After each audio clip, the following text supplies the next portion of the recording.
Good morning. Welcome to the virtual church service at Connections Community Church. I'm so glad you're here. Can you believe this is the sixth consecutive week that we're doing online only church services? Wow, who could have ever foreseen such a thing? But I'm delighted you're here, and I've been praying for you this last week. I've been praying that God would encourage your heart, that God would fill you with courage and with hope, that He would show you His goodness in meaningful ways, and that we would all be growing in faith and hope and love. I was thinking this last week about something that happened to me the summer before what was supposed to be my last year of grad school. I had the perfect job. I was the janitor for Berea Elementary School in upstate South Carolina. Now, it was perfect because in the summer, I could work 8 to 5, and the pay was pretty good. But during the school year, super flexible. I could work whenever I wanted. I just had to show up sometime after the staff and students left and have the school clean by the time the staff and students showed up the next day. It was perfect. Well, about 3 days before my school semester started, the new principal of that school called me in his office and said, we're going to go a different direction and you don't have a job as of right now. I was like, what? And I began to argue my case, but it fell on deaf ears. And even though he said, you're doing a fine job, I found myself getting back in my car and driving home unemployed. Wow. I had bills to pay. School was about to begin. I had school bills to pay. I needed a job, but I needed a job that had the flexibility so that I could take the classes that I needed to take. So I scrambled, but couldn't find anything. I ended up withdrawing from school, postponing my graduation. My plans were crushed. As a young adult, that was my first real dealing with insecurity. When I lost that job, oh man, I felt anxious and apprehensive. I was crushed that my plans that I felt so secure in had all been ruined, and it was a tough time.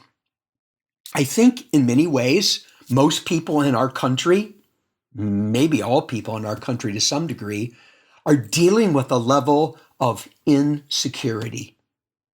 As we've gone through this pandemic and this national economic shutdown, we've become keenly aware that the most secure feeling life is really a house of cards. The rug can be pulled out from underneath of any of us at any time, and everything that we were living for, it could be lost. And so we can wonder, can you really ever be secure in this world where so many things are outside of our control? Other people are making choices and evil exists in the world, and there are these pressures and viruses that are swirling all around us. Can we ever live with the confidence that what we're living for can't be lost? Well, Jesus weighed in on the question, and his answer was, yeah, you really can. But in order to live a secure life, you have to be building that life on the right thing. And the right thing is not money or possessions. It's not having the right job or the right relationship. Security doesn't come from having a great intellect or from having finely honed skills or even living in the right country under the right leaders. No, Jesus said that security is found in God and God alone. I love the words that are found in the 112th Psalm. Beginning in verse 6, it says this, "Surely the righteous will never be shaken. They will be remembered forever. They will have no fear of bad news. Their hearts are steadfast, trusting in the Lord. Their hearts are secure. They will have no fear. In the end, they will look in triumph on their foes. Yes, we can be secure as long as our security is found in God. Here's what we want to do today for probably the next several Sundays. We want to discover or rediscover how we can become secure in God. In particular, we want to look at some of the great metaphors for who God is, particularly those metaphors that tell us that who God is someone we can be secure in. And where I'd like to begin is by looking at the metaphor that says God is our rock. Look at these words that were penned by Moses in Deuteronomy chapter 32, verses 3 and 4. Here we're told, I will proclaim the name of the Lord. Oh, praise the greatness of our God. He is the rock. Not Dwayne Johnson, no disrespect intended, but God is the rock. His work are perfect, and all his ways are just. A faithful God who does no wrong, upright and just is he. God is our rock. Now, what does this mean?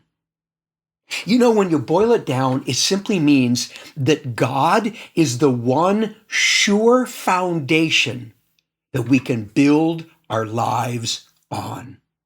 And if we're building our lives on God, then we can be secure. Here's how we might say it as New Testament followers of Jesus. If we will build our lives on Jesus, when the storms of life hit, we won't lose everything that we've been spending our life building. You know, one of the most famous teachings of Jesus illustrated and highlighted this exact point. This teaching is found at the end of what's called the Sermon on the Mount. It's in Matthew chapter 7, and I'm going to read verse 24 to 27. Jesus said these words. Everyone who hears these words of mine and puts them into practice is like a wise man who builds his house on the rock. The rain came down, the streams rose, and the winds blew and beat against that house, yet it did not fall because it had its foundation on the rock. But everyone who hears these words of mine and does not put them into practice is like a foolish man who built his house on the sand. The rain came down, the streams rose, and the winds blew and beat against that house, and it fell with a great crash. Jesus is using the building of houses as a metaphor for the building of lives. And he's saying that some people build lives that when the storms of life hit, are secure. And other people are building lives that when the storms of life hit, they're destroyed. I want to dive into this teaching for a few minutes this morning. You know, what I find interesting right off the bat is how many things these two builders Jesus talked about had in common. I mean, think about it. They both decided they're going to build a house. They both successfully completed the construction of a house. They both faced storms, and they both were familiar with the teachings of Jesus. Think about all this commonality. They had similar initiative and ambition. They were similar in the effort that they put out and in the skills that they had to employ. They were similar in the circumstances that they went through and similar in their spiritual understanding that they had. And yet, their two stories could not have ended more differently. These stories ended different in their experience of the storm and in the result of the storm. Think about how the two people in Jesus' story must have experienced what the storm was like when they were in their house. The one who was the first builder, the one on the rock, when the rains were beating against the side of his house and the winds were howling, he had to be sitting in his home going, this thing feels pretty solid. I think I'm going to be okay. But the person whose house was built on the sand, think about his experience in the storm. When the rains were beating on that house and the winds were howling, it was creaking and shaking, and then the shutters flew off the house, and then they heard pops and cracks as pieces of the house flew off. Could you imagine how frightening that must have been? Just the fear of what was going to happen. I remember when my kids were all really small and we were living in southwestern Wisconsin, a tornado went right over our house. When the tornado sirens went out, we looked on the horizon, saw the tornado. We took all of our kids down in the basement, and that storm passed by. It destroyed the fairgrounds across the street. It ripped up 50-foot pine trees by the roots that were right next to our house and laid them down in our backyard. It snapped like twigs 100-year-old oak trees that were 50 yards behind our house. And our house, which was a prefabricated home, it shook and it creaked. And we were downstairs with our kids telling them stories and telling them everything was going to be fine, while inside we're going, oh dear God, help us to survive this storm. Yeah, that's what the experience of the storm was like for the person in the sand foundation home in Jesus' story. And the aftermath was very different as well, wasn't it? The person whose house was built on the rock lost nothing. But the one whose house was built on the sand lost everything he'd worked for. It was all wiped out. It was all gone. Wow. Jesus is saying, hey, look, for all the things that are in common, some people are building a life that withstands the storms. Other people are building a life that doesn't. So what's the difference? Notice what Jesus said. The difference is the foundation they chose to build their life upon. That was the sole difference. Now, we all kind of understand, don't we, that the most important thing about a house is its foundation, because the house is only going to be as secure as the foundation is strong. Back in October of 2018, Hurricane Michael hit the coastline of the Panhandle area of Florida. It was the strongest hurricane to ever hit the shores of the Panhandle. The eye of the storm went over Mexico Beach there in Florida. And where it hit, all of the buildings either received catastrophic damage or were utterly flattened, except one. And the pictures are startling because there is one house, just one. It's called the Sand Palace, and it was standing like nothing had happened. They interviewed the person who had that house built, and as it turns out, he drove pilings 40 feet deep into the bedrock to make it so that that house could withstand winds of up to 250 miles an hour. See, he understood when you're living in a place where severe storms can come, you need to make sure that that foundation is strong. And what's true of houses is true of lives. Jesus said these people whose lives withstand the storms of life are the ones who built their lives on him and his teachings. You know, we're all building our lives on something. All of us are. Do you ever think about what the foundation of your life is? I pondered that question, and I think it's fair to say that the foundation of our life are those things that we consider most important in life, the things that matter most. The things that are the indispensables, that we have to do them, we have to possess them, we have to become a certain way in order for us to have a truly good life. You know, you can always tell what you're building your life on by what you're living your life for. Because what you live your life for tells you what you're building your life on, the things you think matters most, that you have to have a good, meaningful, and quality life. Jesus said some people's foundation was him and his teachings.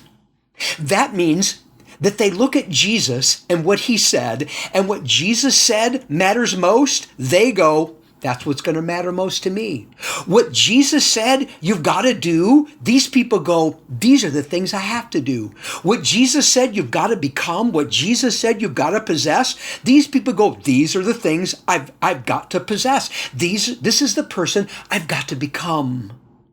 I love a little addition that Jesus put into this story of the two builders when he told it to a different audience on a different location. This one is found in the Gospel of Luke, chapter 6. And here's the addition. It's right in the beginning of the story. I'm reading from verse 47. Here Jesus begins the story this way. As for everyone who comes to me and hears my words and puts them into practice, I will tell you what he is like. See, what Jesus is revealing there are the three habits of people who are building their lives on him. These are the habits of coming to Jesus, the habits of listening to Jesus, and the habits of obeying Jesus. When Jesus said, he who comes to me, he's echoing the words that he spoke in Matthew chapter 11, where he said, come to me, all you who labor and are heavy laden, and I will give you rest. Take my yoke upon you and learn from me, because I am gentle and humble of heart, and you will find rest for your souls, for my yoke is easy and my burden is light. See, coming to Jesus means believing on him, believing him to be our only hope for forgiveness of sin, for reconciliation with God. It means having from him purpose and power in living and a home in heaven with him in the next life.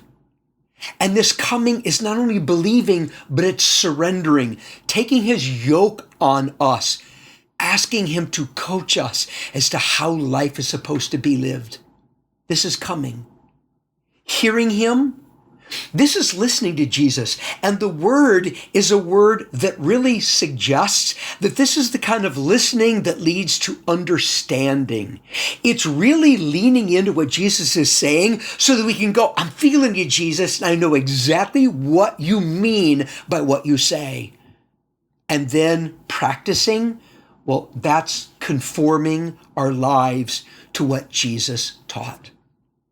See, if we're really building our life on Jesus, if he's really the foundation for our lives, then we are habitually coming to him in faith and surrender. We're listening to him to understand what it is that he's taught, and then we're conforming our lives around what he said. We're building our lives according to his teachings.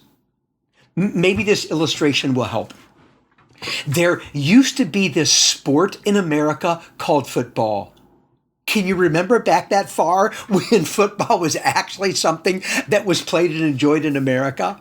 Well, in professional football, an athlete, a powerful, vibrant athlete, would become a part of a team. When signed to a contract, in a very real sense, he would place his faith in the coaches, the staff, and the trainers.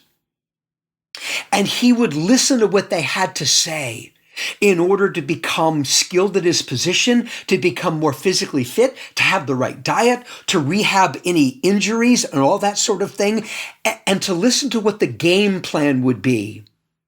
And then he would practice everything the coaches would give him, and he would implement the game plan so that he had the best chance of being successful and their teams could win in their competition on the weekends.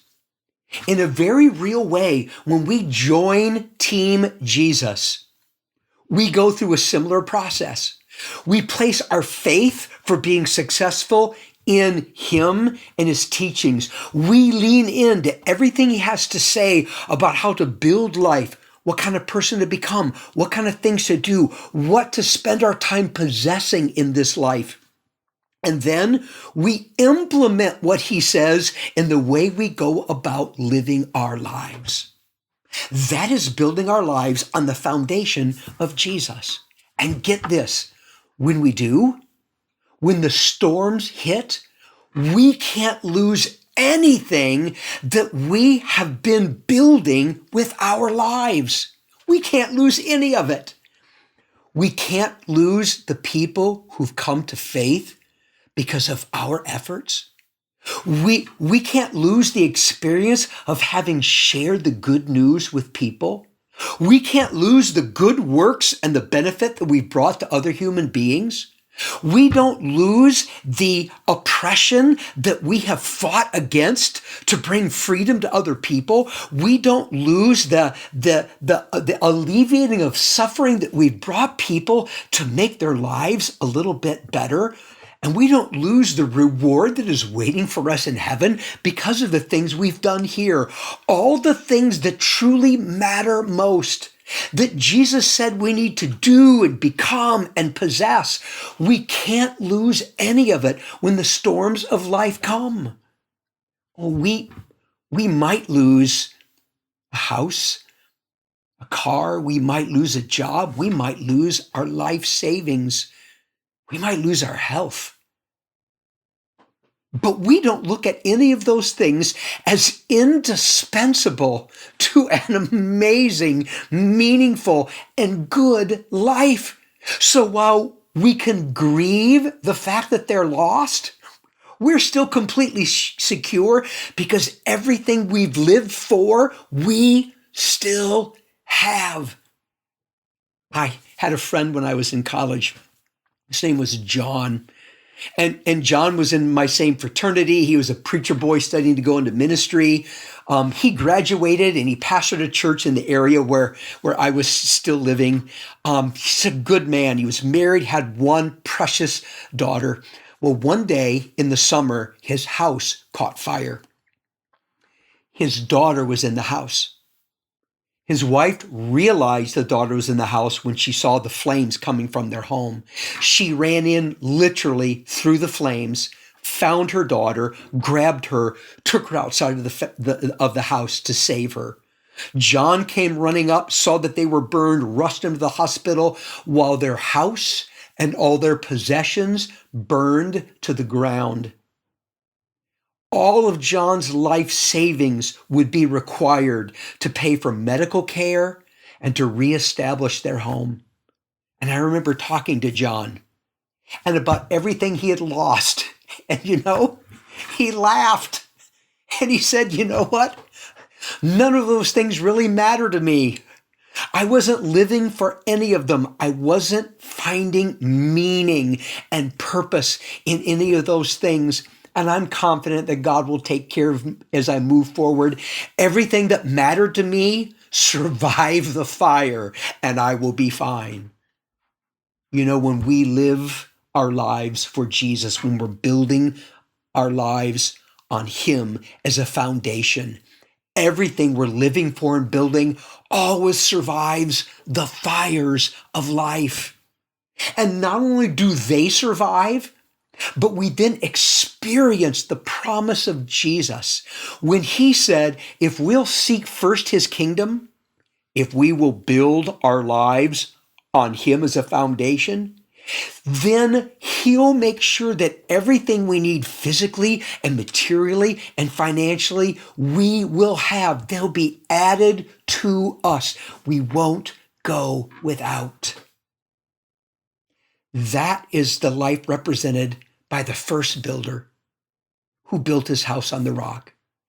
But not everybody is building their life on the foundation of Jesus. Some are building their lives on other things. And this, Jesus said, is like building your life on sand. You know, if we're not coming to Jesus and listening to Jesus and then putting into practice what Jesus said, then we're not building our life on Jesus. We can be a Christian and not be living for Jesus. We can be a Christian and not have Jesus as the foundation of our lives. We can be living for money and possessions, status, fame. We can be living to build that business, establish that career, to become famous, to become somebody in the eyes of others. We can be living for the family. We can be living for the friends. We can be living for fitness. We can be living for the American dream. We can be living for all of that and not be living for Jesus. But we know that all these things we're living for, they can all be lost. And because we know all of those things could be lost, we live with this residual kind of subtle undercurrent of insecurity. When I was in college, shortly after I was married, Sandy and I had this sweet gig where wealthy people would hire us to live in their homes, enjoy their stuff, and eat their food while they paid us for weeks at a time. It was great. And the reason they did this is because these people were insecure. They thought that while they were gone, people might break into their home, steal their stuff, and so they would hire us to live in their home, enjoy their stuff, eat their food, and pay us on top of it. But what impressed me was they lived with this undercurrent of insecurity because what they were living for, they knew could be lost under the right circumstances. So as it is for anybody not living for Jesus, not living for what he says really matters most. Everything that you might be pouring your energies into, everything you're building, when the storm comes, they can all be taken away. Oh, and that is emotionally, psychologically, and spiritually devastating. You know, in the summer, my backyard is filled with beautiful yellow flowers. We call them dandelions. And when we get kind of deep into summer, those dandelions, they stop being brilliant yellow and they develop their seeds, right? And we all know what that looks like with those delicate white seeds clinging to the head of that flower. And then when the breeze comes, those seeds break off and they go floating away in the wind. When a storm comes, it blows almost all the seeds off and they're scattered. And I think Jesus would say it's kind of a metaphor for people who are living for things other than living for Jesus, that are building their lives on something other than Jesus. They're like those seeds just tenuously clinging, and a breeze will break some of them off and they're lost. And when the storms of life come, they can all be blown away. You know, where we live in our country right now and the times we're in, it's not just a gentle breeze blowing. It's a really strong storm. And what's being blown away are things people have been living for.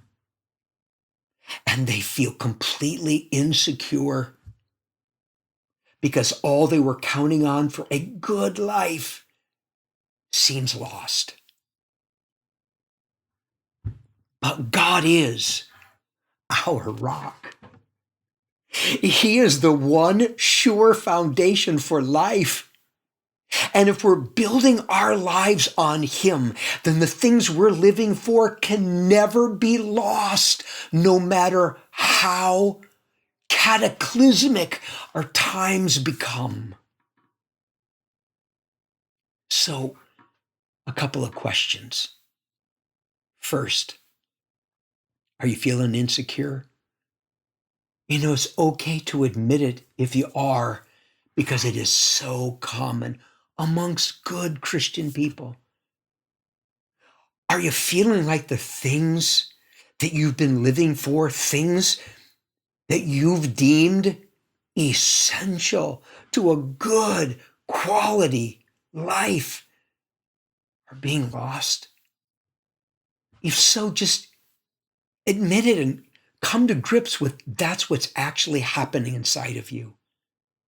And by the way, a lot of times what people will do is hide their insecurity behind bravado, right?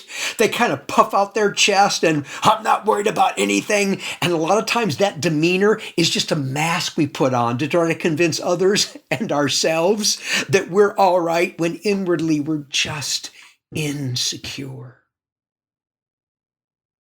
Hey, a second question.